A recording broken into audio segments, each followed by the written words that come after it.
High guys, আসসালামু আলাইকুম। Welcome back to my channel Meri kitchen blog. Guys, আজি রান্না হবে আর কি পাঙাশ মাছ। যেহেতু তোমার ভাই আর কি পাঙাশ মাছ বহুত ফেভারিট খানা আর কি, বহুত ভাল পায় আর কি, তার জন্য আজকে নিয়ে আসছে। এটি হচ্ছে 1/2 কিলো পাঙাশ মাছ আর কি রান্না হবে।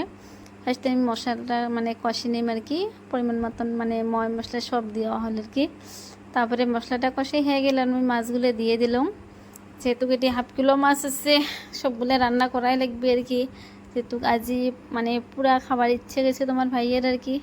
তো ফাইনালি মাছটা আমি রান্না করে নিয়ে নিলাম আর কি। তো গাইজ, আজি একটা ভিডিওর মদত কথা কম আর কি। যার হাজব্যান্ডের টাকা আছে তার দাম আছে, যার হাজব্যান্ডের টাকা নাই ওনারের কোনো দামে নাই আর কি। তার জন্য হাজব্যান্ডের টাকা থাকা দরকার, ইনকাম থাকা দরকার আর কি। তারপরে সব কিছু ঠিক থাকে সংসারত আর কি, আর আত্মীয় স্বজনও ভাল পায় আর কি। তা গাইজ, ফাইনালি কথা বাড়তে বাড়তে আমার রান্নাটা হয়ে গেল। গরম মশলা অ্যাড করলাম আর কি, যাতে গরম মশলা দিলে ভালো হয়। দিয়ে ফাইনালি আমার বাঙাশ মাছের ভুনাটা হয়ে গেল। এলে আমি তোমার ভাইয়াকে দিয়ে দেন আর কি খাবারটা আর কি। আজকে কিন্তু এগুলো মাছ সবগুলো খেয়ে নেবে, মই তো খাবার না এক টুকরো আর কি। আর সাথে আছে চিকন আলি আর কি, চিকন আলি তো খায় না আর কি, একটু খায়। তা ওকে, বাই বাই, আল্লাহ হাফেজ সবাইকে।